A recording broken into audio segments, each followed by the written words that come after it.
পরম করুণাময় মহান আল্লাহ পাকের নামে শুরু করছি। প্রিয় শিক্ষার্থীরা, আমাদের আজকের ক্লাস, আপনাদের আজকের যে লেকচার, এটা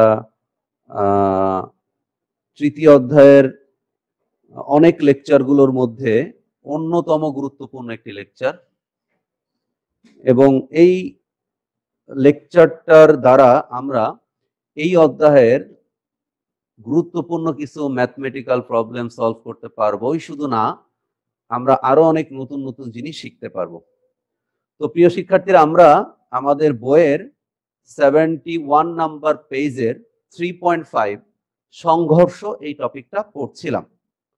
তো সংঘর্ষ, যখন একটি বস্তু অপর একটি বস্তুর সাথে বা কোনো বস্তুর সাথে সংঘর্ষে লিপ্ত হয়, তখন আমরা সাধারণভাবে ওই বস্তুটার ভরবেগের পরিবর্তনের কথা বা ওই সংঘর্ষের সাথে জড়িত একটি রাশি ভরবেগ, সেটির কথা গত ক্লাসে আমরা আলোচনা করেছিলাম।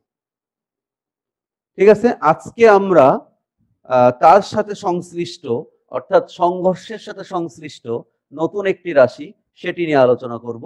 সেটা হচ্ছে গতিশক্তি। প্রিয় শিক্ষার্থীরা, গতিশক্তির সংজ্ঞা হচ্ছে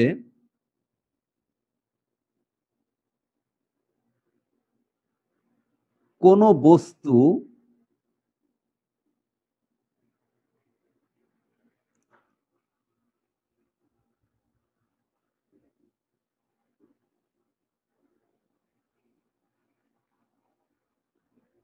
তার গতির জন্য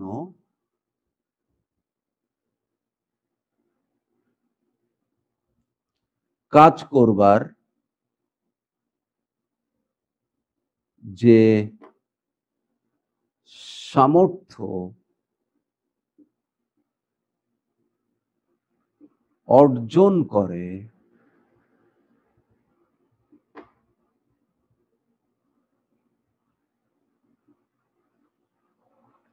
তাকে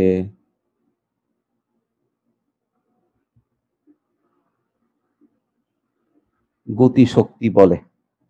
প্রিয় শিক্ষার্থীরা, আমরা আবার বলছি, একটি বস্তু অপর একটি বস্তুর সাথে যখন সংঘর্ষে লিপ্ত হয়,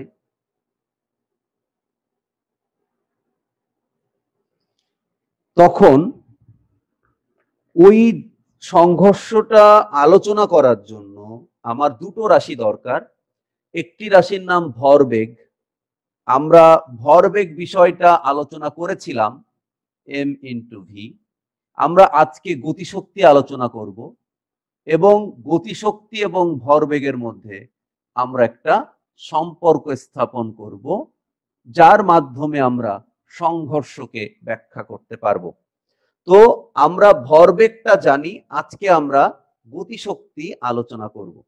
যেহেতু এখানে গতিশীল বস্তুর জন্য বা কোনো একটা, যদি পৃথিবীর সব বস্তু বা যদি একটি বস্তু ভিন্ন ভিন্ন জায়গায় অবস্থান করে এবং তারা যদি স্থির অবস্থায় অবস্থান করে বা তাদের যদি দিক একই না হয়, বা তারা কখনোই সংঘর্ষে লিপ্ত হবে না। ওকে, কিন্তু যদি কখনো কোনো বস্তু সংঘর্ষে লিপ্ত হয়, তার মানে সেই বস্তুগুলো সংঘর্ষের আগেও তারা গতিশীল অবস্থায়, সংঘর্ষের পরেও তারা গতিশীল অবস্থায় থাকবে, বা একজন স্থির বা একজন গতিশীল হতে পারে, বিভিন্ন রকম অবস্থায় থাকবে। ঠিক আছে, তো এই যে কোনো বস্তুর জন্য যদি কোনো বস্তু গতিশীল থাকে, তাহলে ওই বস্তুটা গতির জন্য কাজ করার সামর্থ্য অর্জন করে। কি করে? ওই বস্তুটা তার গতির জন্য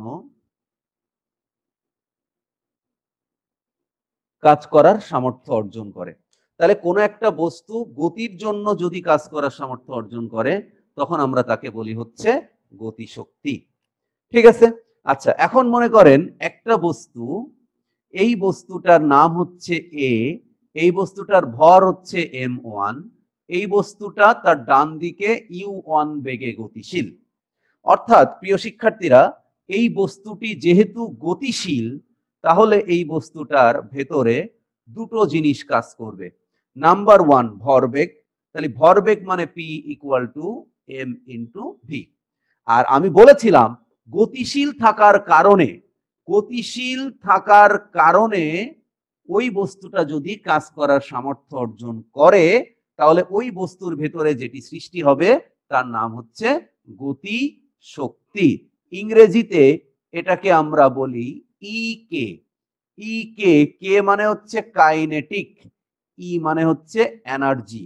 তার মানে এটাকে একসাথে আমরা বলি হচ্ছে কাইনেটিক এনার্জি। আর কাইনেটিক এনার্জিকে আমরা একসাথে লিখতে পারি হাফ। আমরা সূত্রটার প্রমাণ এখানে শিখব না।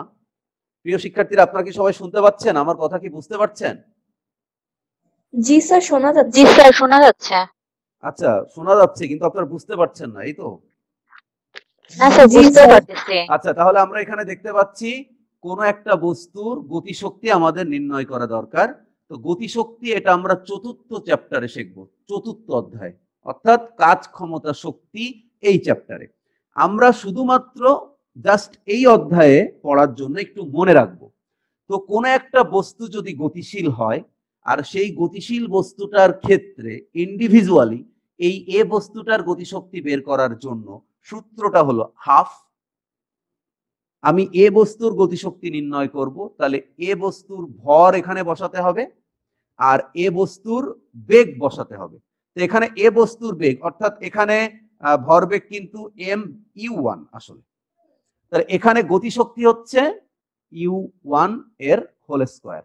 তার মানে প্রিয় শিক্ষার্থীরা, গতিশক্তির রাশিমালা হচ্ছে হাফ ইন্টু ভর আর বেগ, এই বেগের হোল স্কয়ার, এটা হচ্ছে গতিশক্তির রাশিমালা। তাহলে গতিশক্তির রাশিমালা হচ্ছে হাফ ইন্টু ভর ইন্টু বেগ এর স্কয়ার। তাহলে প্রিয় শিক্ষার্থীরা, আমরা বোঝার চেষ্টা করছি কোন বস্তু তার গতির জন্য কাজ করার যে সামর্থ্য অর্জন করে তাকে গতিশক্তি বলে। কোন বস্তু তার গতির জন্য কাজ করার যে সামর্থ্য অর্জন করে তাকে আমরা গতিশক্তি বলি। ঠিক আছে, এইটুক মনে করে রাখলেই হবে। আর গতিশক্তির রাশিমালাটা হচ্ছে ই কে। ই কে মানে হচ্ছে, কে মানে হচ্ছে কাইনেটিক, ই মানে হচ্ছে এনার্জি।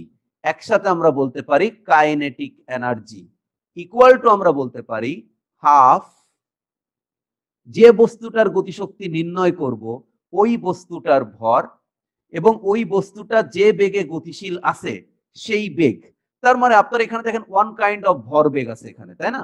তার সাথে একটা হাফ গুণ আছে, আর আসলে এটা ভরবেগ থাকবে না, এখানে একটা স্কয়ার হবে। এটার প্রমাণ আমরা চতুর্থ অধ্যায়ে শিখবো, আমরা এখানে কোনো প্রমাণ করছি না। তাহলে আমরা এইটা বুঝতে পেরেছি কিনা যে কোন একটা বস্তু গতির জন্য কাজ করার সামর্থ্য লাভ করলে তখন আমরা তাকে বলি গতিশক্তি। অর্থাৎ কোনো যখন একটি বস্তু গতিশীল থাকে ওই বস্তুটার দুটি অংশ আমরা বিবেচনা করি, দুটি বৈশিষ্ট্য আমরা পর্যবেক্ষণ করি সংঘর্ষের ক্ষেত্রে। একটি হচ্ছে তার ভরবেগ আর একটি হচ্ছে তার গতিশক্তি। আমরা কি সবাই বুঝেছি ব্যাপারটা? জি স্যার। Yes sir. আচ্ছা, এখন আমরা একটি বিষয় এটার প্রমাণের দিকে যাব। আচ্ছা, রূপম নাই ক্লাসে? রূপম স্যার। Yes sir. আচ্ছা, ক্লাসে কারা কারা আছে একটু বলি। তাজমিনিয়া রহমান, অপূর্ব মজুমদার, তোহা, আসিফ আল মাহমুদ, বাঁধন, বেগ সাদ ইসলাম, ইমন, এশা, ইজাজ, মিম্মা, নিঝুম, রাফি, সাদিয়া আক্তার, সাদিয়া, সাহিব, সৈকত বর্মন, সামির রায়ান, রূপম, সন্দীপন, স্বর্গরাজ, পূর্বী, জারিফ নওয়াজ, জিম, জিনিয়া, রেহান আক্তার, লাভলি। আচ্ছা, তাহলে প্রিয় শিক্ষার্থীরা, আমরা এখন সংঘর্ষের সমীকরণটা প্রমাণ করব, কিন্তু আমাদেরকে মনে রাখতে হবে আমরা কিন্তু ভরবেগ আর গতিশক্তির মধ্যে সম্পর্ক স্থাপন করব। অর্থাৎ আমরা মনে রাখব যখন কোনো বস্তু গতিশীল থাকবে সেই গতিশীল বস্তুগুলোর মধ্যে এই গুরুত্বপূর্ণ দুটি বৈশিষ্ট্য বিবেচনা করে আমরা ভরবেগের সমষ্টি নির্ণয় বা সংঘর্ষ নির্ণয় করা শিখব। ক্লিয়ার? তাহলে আমরা এখন দুটি বস্তুর সংঘর্ষের একটা ছবি আমরা এখানে আঁকাবো। আপনাদের আজকের ক্লাসটা খুবই চমৎকার একটা গণিতের মাধ্যমে শেষ হবে। আপনাদের বইয়ের পেজ নাম্বার 72 একটা আউটস্ট্যান্ডিং ভাবে বলেছে ওরা। আপনারা পাশে বই থাকলে আপনারা বই খাতা সবকিছু বের মানে পাশে রাখেন বা বের করে ক্লাসগুলো নোট করেন। আর 72 নাম্বার পেজের একদম নিচের অংশে 72 নাম্বার পেজটা আপনাদের বই খোলার পর বাম হাতে পাবেন। সেই বাম হাতে একদম নিচের পেজে দেখবেন V1 আর V2 দুটি সমীকরণ দেওয়া আছে এবং বলা আছে আপনারা নিজেরা ক্যালকুলেশন করে মজার বিষয়টি ব্যাখ্যা করতে পারবেন। ঠিক আছে, তো আপনারা মজার বিষয়টি ব্যাখ্যা করতে পারবেন কিনা সেটা আমি জানি না, তবে বিষয়টি মজার, এতে কোনো সন্দেহের অবকাশ নেই। তবে প্রমাণটা সেখানে করে দেখানো হয়নি, ফলে আমরা প্রমাণটা করে দেখানোর চেষ্টা করব। ক্লিয়ার? বুঝতে পারছি তো নাকি? Yes Yes, sir. sir. আচ্ছা, তাহলে আমাদেরকে এই প্রমাণটা করার জন্য আগে একটা সংঘর্ষের চিন্তা করতে হবে। হ্যাঁ, তো আমরা ধরে নিলাম, আমি আশা করব আপনারা দেখতে পাচ্ছেন, কোনো অসুবিধা হলে আমাকে বলবেন। এখানে মনে করেন এ একটা বস্তু, এ বস্তুটা তার ডান দিকে u1 বেগে গতিশীল, আর এই বস্তুটার ভর হচ্ছে m1। আপনারা খাতায় ধারাবাহিকভাবে যদি এই নোটটা না রাখেন তাহলে কিন্তু বুঝতে পারবেন না। আপনারা অবশ্যই নোট রাখবেন, খাতায় নোটটা তোলেন। ওকে, তাহলে আমরা দেখতে পাচ্ছি এ একটি বস্তু, এ বস্তুটার ভর m1, এ বস্তুটার আদিবেগ u1। অর্থাৎ আপনারা কিন্তু ক্লিয়ার, এখানে এ বস্তুটার একটি ভরবেগ আছে। বলেন আছে কি নাই? আছে, sir. আচ্ছা, যেহেতু এই বস্তুটা গতিশীল, এই বস্তুটা তার গতির জন্য যদি কাজ করার সামর্থ্য অর্জন করে তাহলে তার গতিশক্তি থাকবে। তাহলে গতিশীল আছে মানে অবশ্যই তার গতিশক্তি আছে। তার মানে আমরা এখানে বলতে পারবো m1 u1 স্কয়ার। এটা হচ্ছে এ বস্তুটার আদি গতিশক্তি। প্রিয় শিক্ষার্থীরা, সবাইকে বুঝতে পারছি? আমরা আগেই বলে নিয়েছি, যখন আমরা কোনো সংঘর্ষ বিবেচনা করব তখন তার ভরবেগ এবং গতিশক্তি দুটি রাশির আমরা বিশ্লেষণ বা দুটি রাশির বৈশিষ্ট্য ব্যাখ্যা করব। ওকে, তাহলে হ্যাঁ বলেন। স্যার, এখানে যে স্কয়ারটা দেওয়া হয়েছে এটা কি সূত্রের কারণে নাকি অন্য কোনো ব্যাখ্যা আছে? না, ব্যাখ্যাটা হচ্ছে এই হাফ mv স্কয়ারের একটা প্রমাণ আছে যেটা আমরা চতুর্থ অধ্যায়ে পড়বো। আমরা প্রমাণটা চতুর্থ অধ্যায়ে পড়বো, বাট সূত্রটা সরাসরি আমরা জেনে রাখলাম। যে বস্তুটার ভরবেগ গতিশক্তি আমরা নির্ণয় করব, ওই বস্তুটার ভর এবং তার বেগের স্কয়ার বসবে। আমরা আপাতত এটা মনে রাখবো। ওকে, তবে এটা প্রমাণিত একটা দুই লাইনের স্যার। হ্যাঁ, প্রমাণটা তো স্যার মাত্র 2 লাইনের স্যার। 2 লাইনের বা 1.5 লাইনের হোক, আমাদের মেন্টাল প্রবলেমটা কি জানেন? মনে করেন কোন একটা জিনিস বোঝালে যদি আমরা বাঙালিরা যদি এটার কোনো প্রয়োজন নাই এটা যদি বলি তাহলে ওই জিনিসটা সে খায় না। অধিকাংশ আমি এখন হাফ এমবি স্কয়ার প্রমাণ করব, বলবে বুঝিনি, পরে আগের পরের অধ্যায়ের পড়া এখন পড়াচ্ছে কেন অমুক তমুক, কিন্তু আমি এটা বলছি না, এটা লাগবে মনে রাখবো, এটা সবাই মনে রাখতে পারবে, এটা মনে না রাখার কঠিন কোনো কিছু না। কিন্তু প্রমাণটা আমি চতুর্থ অধ্যায়ে পড়াবো। মনে করেন, আপনারা বিশ্বাস করবেন কিনা আমি জানি না, এত কষ্ট করে আপনাদের ক্লাসগুলো আমি নেই এবং আমি জানি না আসলে অন্য স্যারদের থেকে আমার ক্লাসটা একটু ডিফারেন্ট হয় কিনা বা আমি বোঝানোর চেষ্টা করি কিনা বেশি, সেটা আমি জানি না, কিন্তু অনেকেই বলে যে ক্লাসে কিছু বোঝে না। একটা স্টুডেন্ট সায়েন্স নিছে, অথচ এরকম ভাবে আমি বারবার বলি, আমি ক্লাসে এটা আপলোড দেই, তারপরও বলে বোঝে না। তার মানে মেন্টালিটি হয়ে গেছে কিছু মানুষের যে অনলাইন ক্লাসেও কিছু হয় না। এখন একটা ক্রাইসিস যখন তৈরি হয় তখন তো কিছু বিষয় মেনে নিতে হয় আমাদের, তাই না? আমি তো এখন অনলাইন ক্লাসে তো নেটের আমি তো কোনো সমস্যাই হয় না, আমি তো ক্লিয়ার বোঝা যায়। আর প্রথম একটু প্রবলেম হচ্ছে। এখন মনে করেন আমি যদি এখন ইচ্ছা মতো এখানে ক্লাস দিই তাহলে কি সেটা আইন পরিপন্থী হবে না? সেটা সরকার বিরোধী কার্যক্রম হবে না? তো যেটা নিষেধ সেটা করা যাবে না, বুঝছেন? তো আমরা এখন আমাদের মেন্টালিটি হয়ে গেছে, মানে আমাদের স্টুডেন্টদের 10% আমাদের বাংলাদেশের ছেলেমেয়েরা লেখাপড়া করে, বাকি 90% বাপ মারে খুশি করার জন্য দায় সারা কোনো আনন্দ নিয়েই পড়ে না। এটা আমাদের টিচারদের ব্যর্থতা, অভিভাবকদের ব্যর্থতা, সরকারের ব্যর্থতা, সবকিছু মিলিয়ে আসলে এই পরিবেশটা তৈরি হয়েছে। তো দেখবেন আমি এই সুন্দর এটা পড়াচ্ছি না, এটা অনেকেই একদম ছবির মতো বুঝে যাবে যে স্যার এত সুন্দর করে বুঝালো। আর অনেকেই আছে এই যে ক্লাস শুরু করছে না, আমার এখানে মনে করেন 22-23 জন আপনাদের ব্যাচে, 22-23 জনের মধ্যে 3-4 জন বিষয়টা বুঝবে, আর বাকি সবাই কি মনে মনে ভাববে জানেন, কি পড়াচ্ছে স্যার, এত কঠিন এত বড় কেন?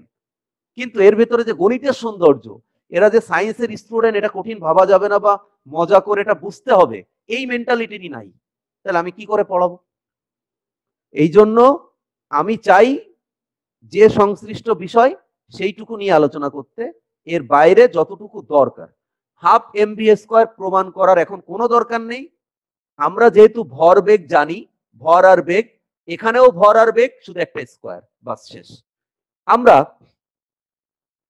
আমরা সবাই এটা বোঝার চেষ্টা করি, বিশ্বাস করেন।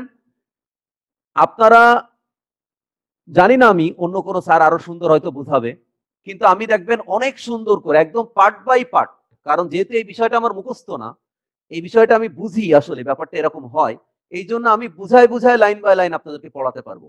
আপনারা মনোযোগ দিয়ে একটু খেয়াল করেন, ঠিক আছে?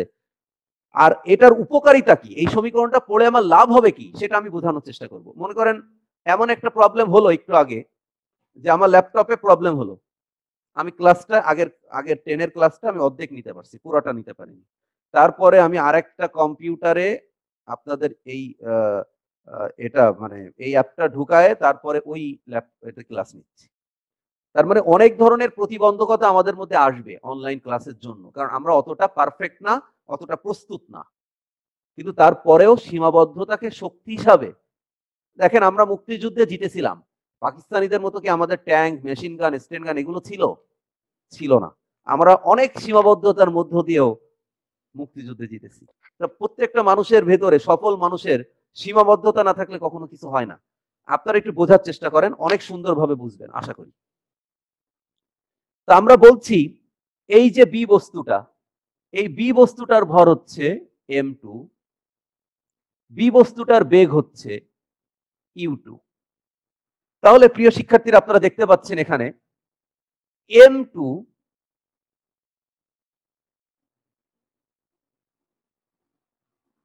u2, আপনারা এখানে দেখতে পাচ্ছেন হাফ m2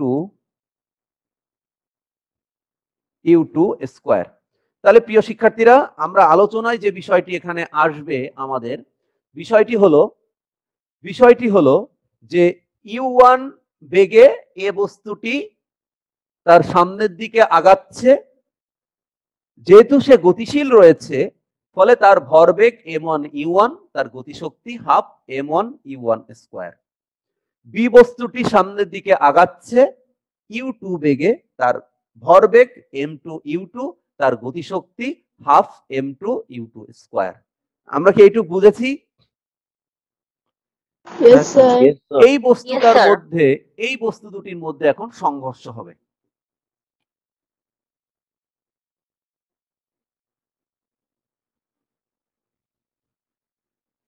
যদি এই বস্তুটার মধ্যে এখন সংঘর্ষ হয়, এই দুটো বস্তুর মধ্যে,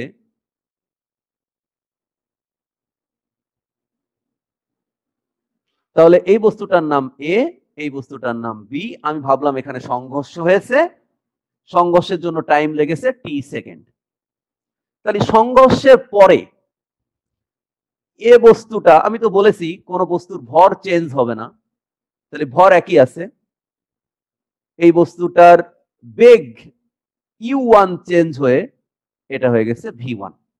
তাহলে এই বস্তুটার অবশ্যই একটি ভরবেগ আছে যার নাম m1 v1।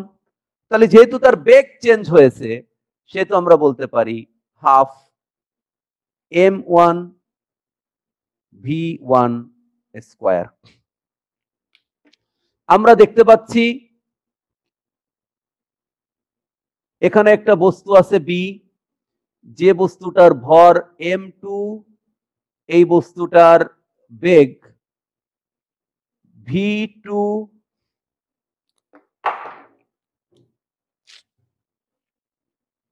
ফলে এই বস্তুটার ভেতর একটা ভরবেগ হবে, সেই ভরবেগ সংঘর্ষের পরের ভরবেগ m2 v2, আর এর গতিশক্তি হচ্ছে হাফ m2 v2 স্কয়ার। ঠিক আছে, আমি আপনাদের প্রথমত বলতে চাই যে আমি এখানে কি নির্ণয় করব এটা আমি প্রথমে আপনাদের বুঝাই। মনে করেন এই যে এ বস্তুটা আছে, এই বস্তুটার ভর হচ্ছে 10 কেজি আর এই বস্তুটার বেগ হচ্ছে 15 মিটার পার সেকেন্ড। এই বস্তুটার বেগ নাম হচ্ছে বি, এই বস্তুটার হচ্ছে 11 কেজি আর এই বস্তুটার বেগ হচ্ছে 10 মিটার পার সেকেন্ড। ওকে, তাহলে প্রিয় শিক্ষার্থীরা, যদি এই দুটো বস্তু সংঘর্ষে লিপ্ত হয়, আমি আবার বলি, এই দুটো বস্তু মনে করেন যে সংঘর্ষে লিপ্ত হলো, তাহলে সংঘর্ষে লিপ্ত হওয়ার পর এই বস্তুটার পরে, এটা সংঘর্ষের পরের কথা বলছি আমি, এই বস্তুটার ভর 10 কেজি, ঠিক আছে, বাট এই বস্তুটার বেগ যে v1 হয়ে অর্থাৎ 15 থেকে পরিবর্তিত হয়ে তার বেগ কত হবে আমি জানি না। আবার এই বস্তুটা হচ্ছে 11 কেজি ভর, 11 কেজি ঠিক থাকবে, বাট তার যে বেগ 10 মিটার পার সেকেন্ড থেকে চেঞ্জ হয়ে কত হবে এটা আমরা জানি না। আমরা কি বুঝতে পারছি কিনা সবাই? Yes sir. তাহলে আমার উদ্দেশ্য হচ্ছে আমি এই সংঘর্ষের পরে প্রথম বস্তুটার বেগ v1 কত হয়, সংঘর্ষের পরে দ্বিতীয় বস্তুটার বেগ v2 কত হয় এটা নির্ণয় করব। আচ্ছা, আপনারা এখন আমাকে জিজ্ঞাসা করতে পারেন, স্যার এটা দরকার, এটা নির্ণয় করার জন্য তো আপনার কাছে এই সমীকরণটা ছিল, কালকে যেটা আপনি প্রমাণ করালেন, তাহলে আপনি এই সমীকরণটা কেন স্যার ইউজ করছেন না?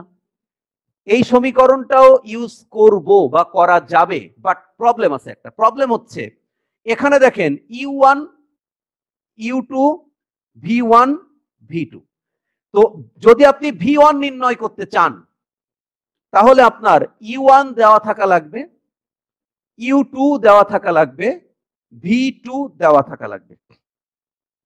তার মানে v1 বের করতে গেলে বাকি তিনটার মান দেওয়া থাকা লাগবে। আবার যদি আপনি v2 বের করতে চান তাহলে আপনার v1 u2 u1 এই তিনটা রাশির মানই দেওয়া থাকা লাগবে। বলেন বুঝছি না বুঝি নাই? অবশ্যই স্যার। জি স্যার, বুঝছি স্যার। কিন্তু যখন আপনি v1 আর v2 আমি এখন যে সমীকরণ পড়াবো আপনি সেভাবে যখন নির্ণয় করবেন তখন আপনার কাছে শুধু u1 আর u2 দেওয়া থাকলেই আপনি নির্ণয় করতে পারবেন। তার মানে এই সমীকরণটা সব জায়গায় অ্যাপ্লিকেবল না, এই কারণে আমাকে নতুন একটা সংঘর্ষের সূত্র পড়তে হবে। আমি কি বোঝাতে পারছি? স্যার, বলেন।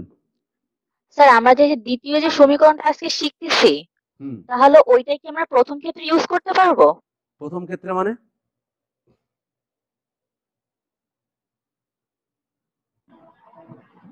স্যার মানে স্যার ভরবেগের সংরক্ষণশীলতা প্রমাণে তো আর করতে পারবো না, ভরবেগের সংরক্ষণশীলতা প্রমাণে তো ওইটাই প্রথমটাই ইউজ করতে হবে।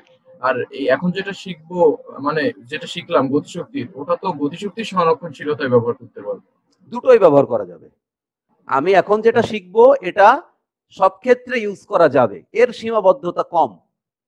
এর m1 m2 u1 u2 থাকলেই v1 আর v2 কত হবে এটা আমরা বের করে ফেলতে পারবো। ঠিক আছে, তবে তাহলে স্যার এই প্রথম যে সমীকরণটা ভরবেগ সেটা আমরা ইউজ করতে পারবো না সব জায়গায়, শুধুমাত্র ভরবেগের সংরক্ষণের জায়গায় ইউজ করতে পারবো। আচ্ছা, তাহলে আমরা প্রমাণটা দেখি। v1 আর v2 এর কথা বলতেছেন তাই না স্যার? v1 আর v2, v1 আর v2। ও আচ্ছা, হ্যাঁ আমি বলছি স্যার আপনি শুধু গতি সংরক্ষণশীলতার কথা, গতিশক্তির কথা। না না না, তাহলে আমরা এই যে লাইনটা লিখেছি, যে ছবিটা আমি এঁকেছি, এই ছবিটা কি আমরা সবাই ক্লিয়ার? জি স্যার। আচ্ছা, তাহলে আমরা একটু খেয়াল করি প্রথম অংশে বা প্রথম ক্ষেত্রে।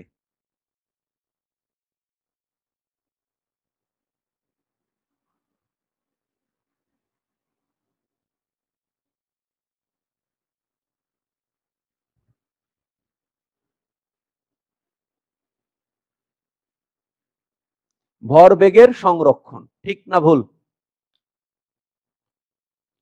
তাহলে আমরা ভরবেগের সংরক্ষণটা কি লিখবো বলেন তো একটু আমাকে। m1 u1 plus u1 m2 m2 u2 u2 equal to m1 v1 plus m2 v2। আচ্ছা দেখেন তো এর পরের লাইন আমরা যদি একটু জাস্ট গাণিতিক ক্যালকুলেশন, মানে আমরা বিভিন্ন ধরনের ক্যালকুলেশন করে বিভিন্ন জিনিসের মান বের করি না, মানে জাস্ট কিছু বীজগাণিতিক পরিবর্তন নিয়ম, এগুলো আমরা এখানে খেয়াল করব। আমরা শুধুমাত্র প্রথম ক্ষেত্রে মানে কি স্যার? প্রথম ক্ষেত্রে মানে এখানে তো দুটো জিনিস, একটা হচ্ছে ভরবেগের আর একটা হচ্ছে গতিশক্তির। তো ভরবেগেরটার ক্ষেত্রে আমরা প্রথম ক্ষেত্রে নাম দিচ্ছি। প্রথম ক্ষেত্রে বা আমরা জানি ভরবেগের সংরক্ষণ equal to m1 e1 m1 v1। এখন আপনি বলবেন স্যার কি করলেন, আমরা প্রথম যে বস্তু অর্থাৎ এ বস্তুটার আদি ভরবেগ আর এ বস্তুটার শেষ ভরবেগকে এক পাশে নিয়ে আসলাম। তাই আলটিমেটলি দ্বিতীয় যে বস্তু বি তার ভরবেগগুলো এক পাশে থাকবে। এটা 1 নম্বর সমীকরণ। বলেন বুঝতে পেরেছি কিনা? জি স্যার। জি স্যার। এটার মধ্যে কোনো প্যারা নেই। ওকে, এবার খেয়াল করেন আমি এর পরের লাইনে খুব সুন্দর একটা জিনিস লিখতে পারি, সেটা হচ্ছে m1 common u1 minus v1, ঠিক? m2 common v2 minus u2। এই সুন্দর সমীকরণটা আমরা 2 নাম্বার দিয়ে রেখে দিলাম। এবার আমরা সেম ভাবে দ্বিতীয় ক্ষেত্রে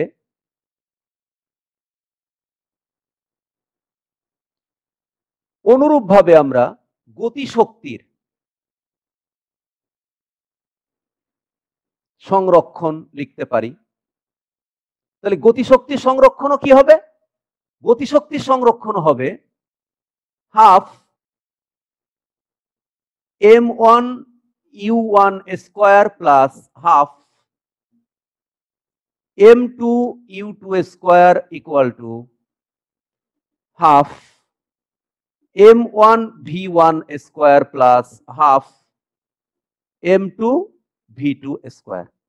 তার মানে আপনারা ভরবেগের সংরক্ষণের বেলায় পড়েছিলেন সংঘর্ষের আগের ভরবেগগুলোর যোগফল ইকুয়াল টু সংঘর্ষের পরের ভরবেগগুলোর যোগফল। এখন আমরা লিখছি সংঘর্ষের পূর্বের গতিশক্তির যোগফল। আমি বাংলায় লিখি একটু, সংঘর্ষের পূর্বের গতিশক্তির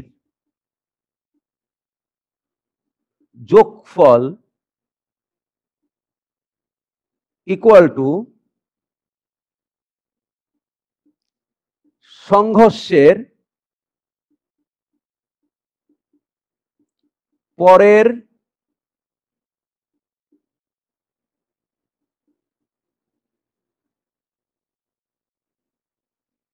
গতিশক্তির যোগফল সমান। বলেন বুঝেছি নাকি বুঝি নাই? শিওর? আচ্ছা, এবার খেয়াল করেন এটা প্রমাণের দরকার নেই, এটা আমরা জানি বলে লিখলেই হবে। আচ্ছা, এবার আমরা কি করলাম, হাফ আগের বারের মতোই এই যে 3 লাইন করছি না, same case m1 e1 square minus half m1 v1 square equal to, বলেন রূপম। স্যার মনের মধ্যে একটু খচখচ করতেছে স্যার, আপনি ওই সমীকরণটা দুটোতে একই, তা একটাকে 1 দিয়ে আরেকটাকে 2 দিলেন কেন? মানে 1 দেওয়ার কি প্রয়োজন ছিল? ওটাকে উপরেরটাকে কি দরকার? 1 দেওয়ার দরকার ছিল কেন? এটা আমরা পরবর্তীতে এক জায়গায় ব্যবহার করব একদম শেষে, ঠিক আছে? আর এটা আমরা এর আগে ব্যবহার করে এটা আমাদের কাজে লাগবে না, 2 নাম্বার আর কাজে লাগবে না আমাদের, মূলত 1 নাম্বারটাই পরবর্তীতে কাজে লাগবে। 2 নাম্বারটা জাস্ট ক্যালকুলেশনটা আর একটু করার জন্য আর কি। দেখেন আপনি বুঝতে পারবেন। তাহলে minus half m2 u2 square. দেখেন তো লেখা যায় কিনা আগের মতোই, প্রথম এ বস্তুটার গতিশক্তিগুলো বাম পাশে, বি বস্তুটার গতিশক্তিগুলো আমি ডান পাশে নিয়ে গেছি। এরপরে দেখেন মন ভালো হয়ে যাওয়ার মতো একটা সমীকরণ আমরা দেখতে পাবো, m1 u1 square minus v1 square equal to half m2 v2 square minus u2 square. প্রিয় শিক্ষার্থীরা, হাফ হাফ কাটাকাটি হয়ে গেল, m1 থেকে গেল, কিন্তু মন ভালো হয়ে যাওয়ার সমীকরণ যেটা, সেটা দেখেন u1 square minus v1 square. তার মানে আমরা এটাকে লিখতে পারি a square minus b square. তার মানে আমরা এখানে লিখতে পারি a plus b into a minus b, এই সূত্রটা। বলেন তো ঠিক কিনা? আমি জানি আপনাদের অনেকের মনে এসব সূত্র দেখলে ভালো লাগে না, কিন্তু আসলে এটা আনন্দ পাওয়ার মতো, কারণ ছোটবেলার একটা জিনিস আমরা এখানে ইউজ করছি, কত সুন্দর। তাহলে আমরা এখন দেখতে পাচ্ছি v2 plus u2 into v2 minus u2, এটাকে আমরা বলছি 3 নম্বর সমীকরণ। প্রিয় শিক্ষার্থীরা, আপনারা কিন্তু নোট রাখবেন। স্যার ফিজিক্সের সূত্র স্যার যত জটিল হবে করলে নিজের ভিতরে একটু পদার্থবিজ্ঞানী পদার্থবিজ্ঞানী ভাব আসে স্যার, যত জটিল হবে তত ভালো। বিষয়টা আমি আপনাদের সাথে একটা এক্সপেরিয়েন্স শেয়ার করি। এই রিসেন্টলি মনে করেন আমি রোজার মাসে একটা প্রজেক্ট হাতে নিছি। প্রজেক্ট হচ্ছে যে আমি 2000 আগামী বছর থেকে ইন্টারমিডিয়েট পড়াবো, মানে আগামী সেশন যারা 2023 সালের জানুয়ারি থেকে বা 2023 সালের যারা 22 সালে পরীক্ষা দেবে এদের না, এই 22 সালে যারা 23 সালে পরীক্ষা দেবে। আপনারা তো 24 সালে দেবেন মনে হয় না স্যার? আমাদের আমরা 23 সালে, আপনারা 23 সালে। আচ্ছা, যারা 22 সালে দেবে তাদের থেকে আমি ইন্টারমিডিয়েট পড়ানো শুরু করব। তা আমি একটা টার্গেট নিছিলাম যে জানুয়ারি, আমি এই রোজার মাসটাই এক মাসে ইনশাআল্লাহ ইন্টারমিডিয়েট ফার্স্ট ইয়ার এবং সেকেন্ড ইয়ারের পুরো বইটা পড়ে শেষ করব। তো আমি ফার্স্ট ইয়ার আর সেকেন্ড ইয়ারের বইগুলো মোটামুটি ভাবে একবার রিভিশন দিয়ে ফেলছি এই 11 রোজায়, মানে আজকে দিয়ে কালকে রাত পর্যন্ত। এখন আমার কাছে মানে মনে করেন যে এক একটা জিনিস সলভ করার পরে বা আবার নতুন করে এগুলো পড়ার পরে মানে আমার কাছে এমন আনন্দ মনে হয়েছে, মনে করেন যে মানে মনে করেন আমি ছাত্র জীবনে সেটা বুঝিনি, পরে অনার্সের জীবনেও এটা সেটা বুঝিনি, হয়তো তখন আমার অত ম্যাচুরিটি ছিল না বা আমি চেষ্টা করিনি বোঝার, কিন্তু এখন আমি অনেক খুব ছোট ছোট বিষয় যেগুলো বুঝতে পারি বা আমার জন্য ভালো লাগে, মনের ভিতরে এটা তৈরি হয় না এটা এভাবে পড়াবো, মানে মনে হয় যেন যে নিজে নাচি এরকম একটা, বা গোল দেওয়ার আনন্দের মতো নিজে ফিল করি আর কি। তো আপনারা যখন কোনো একটা টপিক পড়বেন, ঠিক আছে, সেটা পড়ার পরে যদি ওই ভিতরে জিনিসটা আপনি বুঝতে পারেন বা ওই অঙ্কটা আপনার মিলে যায় বা ভালো লাগে, দেখবেন একটা প্রশান্তি কাজ করে নিজের ভিতরে। ও ব্যাপারটা এত সহজ, এত মজার, ও এইটা এই কারণে এভাবে এরকম হয়। কিন্তু ঘটনা হচ্ছে যে আমরা শুধু এটা খুঁজি যে এটা আমার কি কাজে লাগবে। আচ্ছা, তাহলে প্রশ্ন ছিল স্যার। হ্যাঁ বলেন স্যার। এই ক্ষেত্রে স্যার প্রথম ক্ষেত্রে যে ভরবেগের সংরক্ষণ সূত্রটা লিখেছিলেন, সেক্ষেত্রে প্রথম সমীকরণে আপনি বার সমান সমানের পরে যেটাতে m2 v2 minus m2 u2 লিখেছিলেন, এক্ষেত্রে স্যার m2 u2 আগে দিয়ে m2 v2 শেষে দিলে হয় না স্যার? মানে m2 u2 minus m2 v2। এখন ঘটনা হচ্ছে এখানে একটা মাইনাসের প্রবলেম হয়, তা আপনি মাইনাস কেন সেই প্রবলেমটা করবেন? হবে না কিন্তু কোনো কথা নাই, কিন্তু আমার বক্তব্য হচ্ছে আমি ঋণাত্মক চিহ্ন নিয়ে ফাজলামি করে পরে আর সমীকরণ মিলাতে পারবো না। আমার তো বোঝা গেছে কেন আমি এখানে ফাউ কাজে এই u2 মাইনাস v2 লিখবো, কারণ আমার u2 নিয়ে এলে তো মাইনাস চলে আসবে সামনে। বোঝেননি আমার কথা? তা দরকার কি? স্যার ঋণাত্মক নিলে পরে অনেক ঝামেলা হয়ে যায়। আচ্ছা, এগুলো বাদ। হ্যাঁ স্যার, কিন্তু স্যার প্রথমের ক্ষেত্রে মানে ওই প্রথম ভরবেগের আপনি এর সাথে মিলানোর জন্য যে স্যার আমি u1 আগে রেখেছি আমি u2 আগে রাখবো, এটা দরকার নেই। হ্যাঁ স্যার, হ্যাঁ দরকার নেই। দুটো ক্ষেত্রে মান সমানই আসে, মান সমান আসুক আর সমান আসুক, তাই কমন নিতে হবে, মাইনাসটা কমন নিতে হবে। স্যার মাইনাসটা কমন নিতে হবে। আচ্ছা, তাহলে আমরা কি এই দুটোর ক্যালকুলেশন বুঝেছি? আমি কিন্তু এখানে কঠিন কোনো ক্যালকুলেশন করিনি। জি স্যার, বুঝতে পারছি। একদম সিম্পল কেস কিন্তু এটা। আচ্ছা, এবার আমি কি করব ভালো করে দেখেন। এবার আমি 3 নং ভাগ 2 নং করব। এখন আপনি বলবেন কেন স্যার, আপনার দরকার কি 3 নংকে 2 দিয়ে ভাগ করার? প্রিয় শিক্ষার্থীরা, যখন আমি এই চ্যাপ্টারটা শুরু করেছি তখন আপনাদের একদম শুরুতে লেখা ছিল সংঘর্ষ দুটো রাশি সংশ্লিষ্ট বিষয় নিয়ে আমরা এখানে আলোচনা করব। একটা হচ্ছে ভর বেগ, আরেকটা হচ্ছে গতি, হবে না এবার?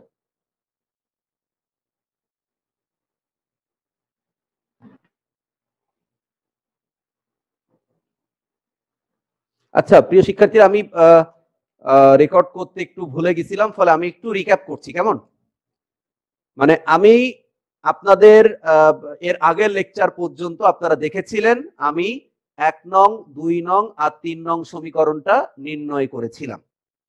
আমি এর পরের স্টেপে অর্থাৎ সেকেন্ড লেকচারে 3 নং সমীকরণকে 2 নং দ্বারা ভাগ করেছি। 3 নং সমীকরণকে যখন আমি 2 নং দ্বারা ভাগ করেছি তখন আপনারা আমার কাছে প্রশ্ন করেছিলেন কেন আমরা এমনটি করব।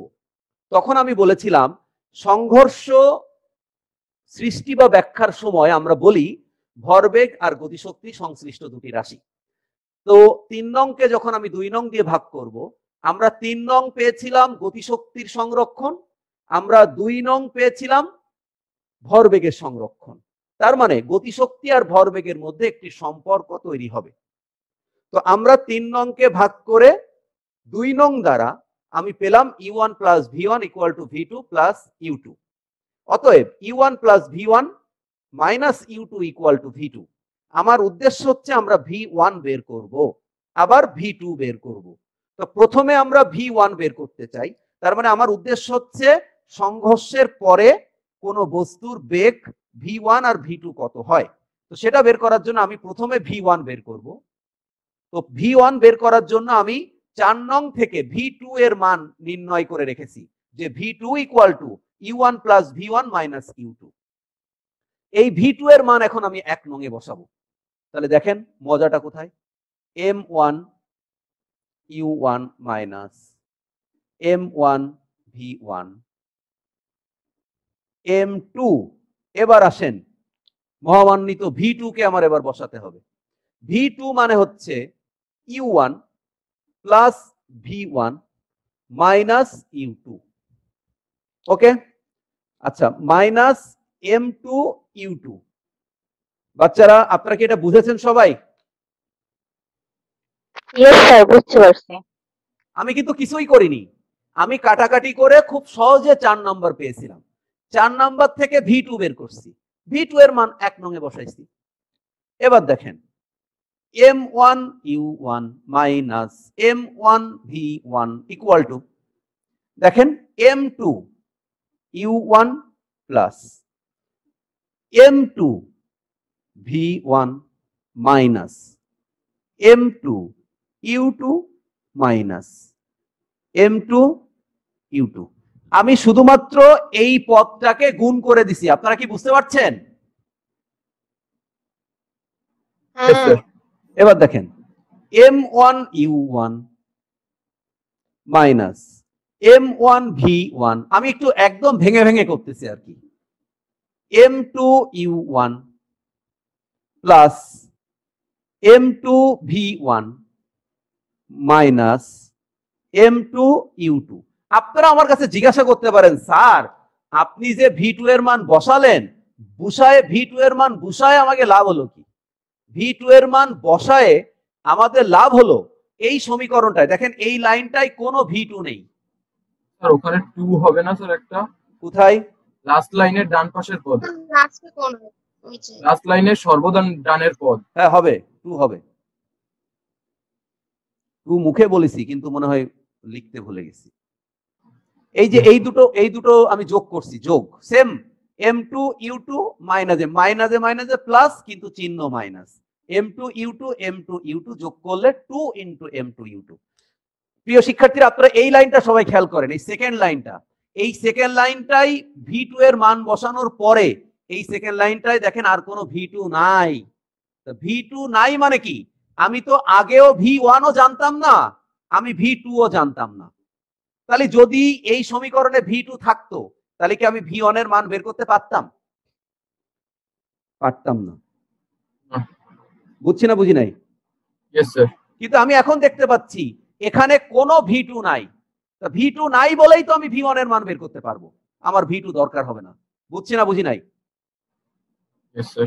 এই জন্য Yes, sir. V1 বের করার জন্য V2 এর মান বসাতে হবে, আর যখন V2 বের করব তখন V1 এর মান বসাবো। ক্লিয়ার কিনা?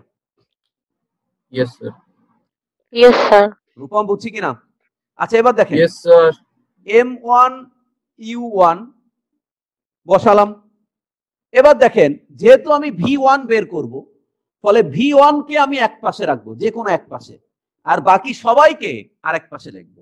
তাহলে আমি কোনো পেঁচাপিচির মধ্যে যাচ্ছি না, আমি M1 U1 অর্থাৎ বাম পাশে অন্য সবাইকে নিয়ে আসছি। তার মানে দেখেন minus M2 U1 plus 2 into M2 U2 equal to, ভালো করে খেয়াল করেন, এখানে M2 V1 তো ছিল আগে বাম পাশে, ডান পাশে, আর বাম পাশ থেকে আমি কাকে নিয়ে আসতেছি দেখেন, আমি এটা নীল কালি দিয়ে লিখি, বাম পাশ থেকে আমি নিয়ে আসতেছি M1 V1 কে। তাহলে দেখেন V1 গুলি, আমার V1 গুলি সব ডান পাশে, আর বাকি যারা সব বাম পাশে। বলেন ঠিক কিনা? Yes, sir.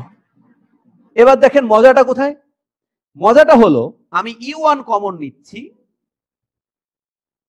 আমি U1 কমন নিচ্ছি, আমার কাছে থেকে গেল M1 মাইনাস M2। আচ্ছা আমার কাছে এর পরে থেকে গেল 2 ইন্টু M2 U2। এবার দেখেন যদি আমি এর নিচে M1 প্লাস M2 লিখে দেই, অর্থাৎ আচ্ছা আরেক লাইন করি নাকি? করি আরেক লাইন, অসুবিধা নেই। এখান থেকে দেখেন এই নীল থেকে কি বাদ দেওয়া, কি বিয়োগ করা যায়, কি কমন নেওয়া যায়? V1। Sir, আমাদের অতি কাঙ্ক্ষিত V1. Sir, V1. তাহলে M2 প্লাস M1। যারা লাইভে আসি তারা কি বুঝতে পারছি? আমি জানি এর মধ্যে যদি 25 জন থাকে বা 20 জন থাকে, এর মধ্যে 15 জনই চিন্তা করে যেটা পড়ে আমার লাভ কি, এত বড় কি পড়তেছি। কিন্তু দেখেন আমি কিন্তু অপরিচিত কোনো লাইন লিখিনি, আর এই সব চিন্তা করে বলেই বা অনেক স্যাররা এইটা বুঝায় বাচ্চাদের যে এত পড়া লাগবে না, 9 10-এ লাগে না, তারপরে কি সব বুঝায়, এই কারণে ওরা সৃজনশীল শিখতে পারে না। সৃজনশীল যদি আপনাকে শিখতে হয়, থিওরি আপনাকে সুন্দর করে বুঝতে হবে, এর বিকল্প কিছু নেই। তাহলে আমরা যে একটা সমীকরণ শিখবো, আমাদের বইয়ের 72 নাম্বার পেজে লেখা আছে, বিষয়টি খুব মজার, নিজেরা ক্যালকুলেশন করে বের করো। তাহলে ওই সমীকরণকে আমরা পরীক্ষার হলে মুখস্থ করে যাব? খেয়াল করেন প্রিয় শিক্ষার্থীরা, নিজেরা বের করব, অবশ্যই নিজেরা বের করে শিখতে হবে, তাহলে ওই দিয়ে যে অঙ্ক পড়বে আপনি পারবেন। তাহলে আমরা এখানে দেখতে পাচ্ছি V1। তাহলে V1 মানে কি বলেন তো? V1 মানে হচ্ছে দেখেন আমি এখানে লিখতেছি, এটাকে একটু আগে লিখি, এমনি লিখবো এটাকে আগে, এমনি অন্য কোনো কারণ নাই। আপনি যদি বলেন স্যার আগে না লিখলেও হবে না, না তা না, হবে, কোনো অসুবিধা নাই। তো আমি এটাকে একটু আগে লিখলাম, আর এর আগেও প্লাস আছে, ফলে আমার এটা লিখতে কোনো অসুবিধা নাই। তাহলে এটা M1 মাইনাস, এটা শেপ, বইয়ের মতো একটা শেপ নিয়ে আসলাম, আর এর নিচে হচ্ছে M2 প্লাস M1। আচ্ছা আপনারা বলেন তাহলে V1 বের করতে আমার কি V2 দেওয়া লাগবে? V1 বের করার জন্য শুধুমাত্র আমার M1 M2 দেওয়া লাগবে, আর U1 আর U2 দেওয়া লাগবে, আর কোনো কিছুই দেওয়া লাগবে না। এই জন্য এই সমীকরণটা খুবই ইম্পর্টেন্ট। কিন্তু যদি আপনারা শুধু এইটা চিন্তা করতেন, M1 V1 plus M2 V2 equal to M1 U1, M1 U1 equal to, ও আচ্ছা ঠিকই তো ছিল, M1 U1 plus M2 U2। যদি আপনি এটা ইউজ করতে চাইতেন, আপনার কাছে দেওয়া আছে এই চারটা M1 M2 U1 U2, তাহলে কি আপনি বের করতে পারতেন V1 এর মান? না স্যার, যে কোনো একটা মান দিয়ে দেওয়া লাগবে, হয় V1 দেওয়া লাগবে, তাহলে V2 বের করতে হবে। এই জায়গায় তো আসতে চাই আমি, এই জায়গায় তো আসতে চাই যে আমাকে এই V2 এর মান দেওয়া না থাকলে আমি কখনোই V1 এর মান বের করতে পারবো না এই সূত্র দিয়ে। কিন্তু এখন দেখেন এতক্ষণ কষ্টের পরিশ্রমের যে ফলাফল, এখানে কিন্তু কোনো V2 লাগবে না। লাগবে? আমার কাছে আছে M2, আমার কাছে আছে U2, আমার কাছে আছে U1, M1 M2 M2 M1, V2 কোথায় নেই। তার মানে আমি V2 দেওয়া না থাকলেও V1 এর সমীকরণ দিয়ে V1 এর মান বের করতে পারবো। এটা হচ্ছে আমার দরকার, এটা হচ্ছে আমার সুবিধা। ক্লিয়ার কিনা? Yes, sir. Yes Yes, sir. sir. আপনারা যে কয়জন লাইভ ক্লাসে আছেন আমাকে বলেন আপনারা কোন লাইন বুঝতে পারেননি বা কোন প্রশ্ন। প্রশ্ন আছে, তবে স্যার একটু অন্য জায়গায়। না, অন্য জায়গার বা অন্য কিছু এখন প্রশ্ন এই না এই করে ভরবেগ সম্পর্কিত এইখানকার বিষয় হলে বলেন, কারণ তা না হলে আর অল্প একটু টাইম আছে, আমার ক্লাস শেষ হবে না। ও আচ্ছা ঠিক আছে। ওই যে স্যার টেনিস বল ছোড়ার একটা উদাহরণ ছিল না স্যার দেওয়ালে? হ্যাঁ স্যার ওখানে স্যার বলা ছিল যে আমরা একই দ্রুতিতে টেনিস বলটা যদি ফিরে আসে তাহলে ভরবেগের পরিবর্তন কত। তাহলে এমভি বেগে টেনিস বলটা ওখানে গেল আর মাইনাস এমভি ভরবেগ নিয়ে ফিরে আসলো, তাহলে এখন যদি দুটো বিয়োগ করি এমভি মাইনাস মাইনাস এমভি তাহলে হয় 2 এমভি। এটা হচ্ছে আমার পার্থক্য, তাই না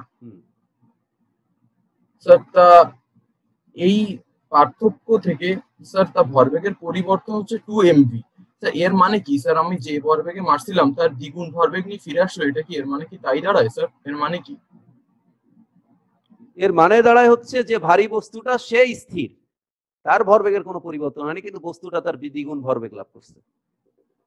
না স্যার, ওই যে টেনিস বলকে দেওয়ালে ছোড়ার উদাহরণটার বইয়ের উদাহরণটার কথা বলতেছি। ওই তো আপনি আপনি যে যে প্রশ্নটা আমাকে করলেন এটা আমি বুঝাবো আগামী ক্লাসেই, আপনি তখন বুঝতে পারবেন। এখন এটা নিয়ে থাক, কারণ অনেক পেঁচায় যাবে এটা বোঝাতে গেলে। এখন দরকার নেই, আমি বুঝাবো, কারণ আমরা যেহেতু সমীকরণ পেয়ে গেছি এখন, তখন আপনি V1 আর V2 বের করলে আপনি বুঝতে পারবেন যে কত বেগে বা কি হয়েছিল সেটা।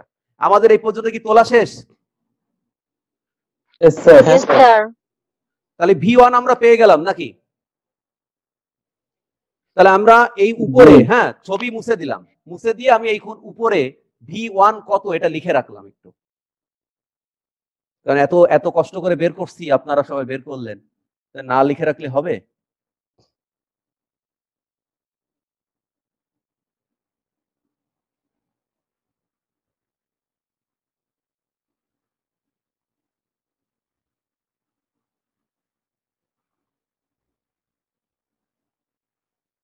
এই কাহিনী শেষ। এবার আমরা এইটুক মুছে দিই, শুধু 1 নম্বর সমীকরণটা আমাদের কাছে থাক।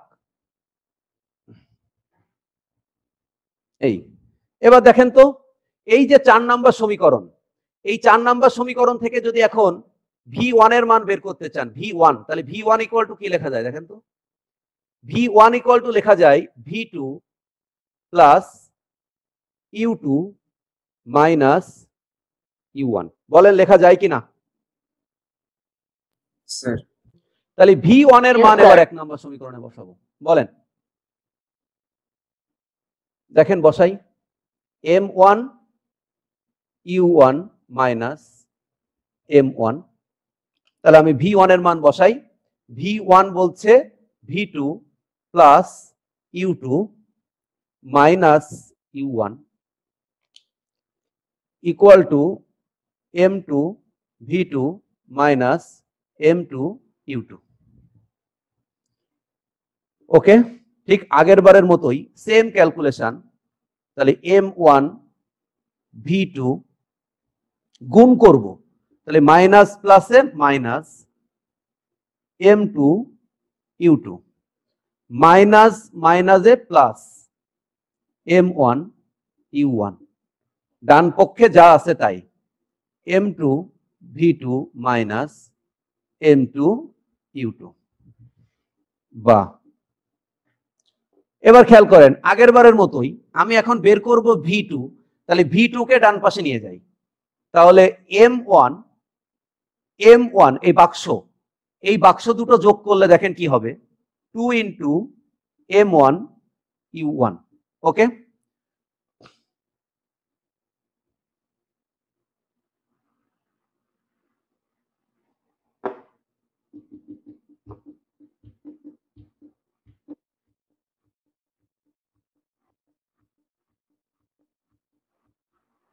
আচ্ছা, মাইনাস M2 M2 V2 কাটা যায় স্যার।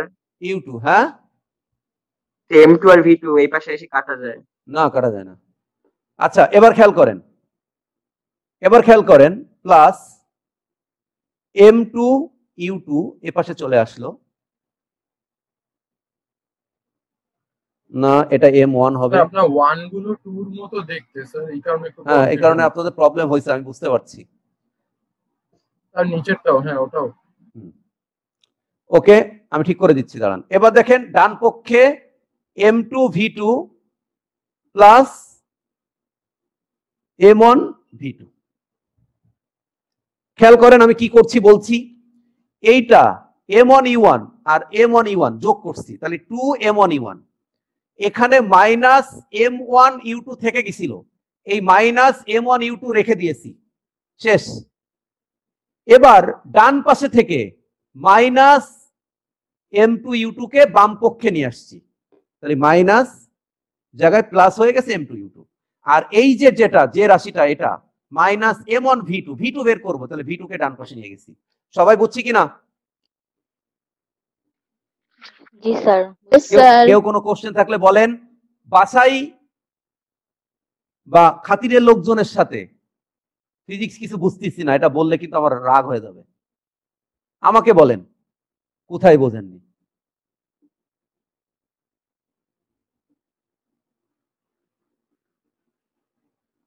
স্যার বুঝতেছি, কিন্তু ওই যে 1 2 নিয়ে ঝামেলা হয়ে যাচ্ছে। রান্নাঘরে চাকরি নেন, তাহলে জীবনে আর কোনো ঝামেলা হবে না। স্যার দেখেন স্যার, ওই 1 এর নিচে দাগ দেওয়া লাগবে না।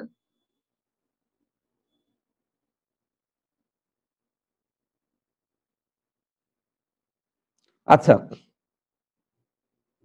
এবার দেখেন তো এখান থেকে U2 কমন নেওয়া যায় না? তাহলে M2 মাইনাস M1। ওকে, তাহলে এ পাশে কি থাকলো? V2 M2 plus M1। আচ্ছা, আপনারা কি বুঝছেন? আমি কিন্তু এখানে একটা লাইন অতিরিক্ত করছি, এই লাইনটা, এইটুক কিন্তু অতিরিক্ত। এই যে এটা কেন অতিরিক্ত স্যার? কারণ আমি এই প্লাসটা না, এই প্লাসটাকে শুধু সামনে নিয়ে আসছি, আর এই মাইনাসটাকে পরে লিখছি। কমনও নিছেন? কমন নিচ্ছি তো পরে। আমি তো এখানেও কমন নিতে পারতাম, বোঝেননি? এই লাইনেও কমন নিতে পারতাম, আমি মাইনাস U2 কমন নিতাম, অসুবিধা নেই। একবারে নিলে সমস্যা কি স্যার? ওই জায়গায় কমন নিলে সমস্যাটা কি হবে? এই জায়গায় কমন নিলে কোনো সমস্যা হবে না। 50% স্টুডেন্ট বুঝবে না কেন এখানে কেন মাইনাস হলো। ও আচ্ছা আচ্ছা, বোঝেননি? আমার কপাল খারাপ তো যে আমি ফিজিক্সের স্যার।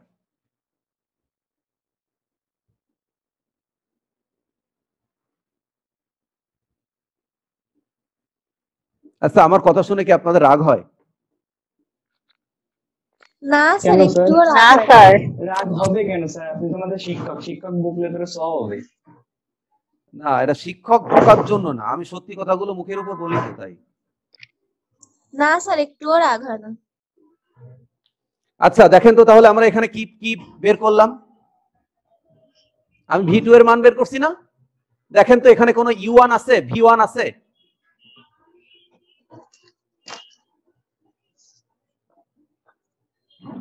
না।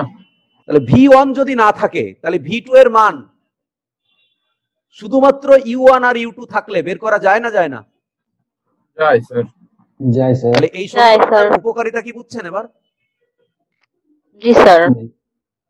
তাহলে এবার বলেন আপনারা কোন জায়গায়, কোন ক্যালকুলেশন, কোথায়, কেন বুঝতে পারেননি? এতক্ষণ প্রশ্নটা ক্লিয়ারেন্স আসলো।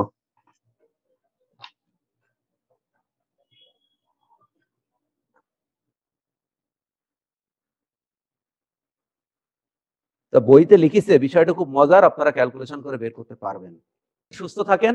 আপনারা কিন্তু অবশ্যই এই ক্লাসটার অ্যাসাইনমেন্ট বানাবেন আমি ক্লাস শেষ করার পরে। সবাই ভালো থাকেন, সুস্থ থাকেন। আল্লাহ হাফেজ। আসসালামু আলাইকুম স্যার। আসসালামু আলাইকুম স্যার।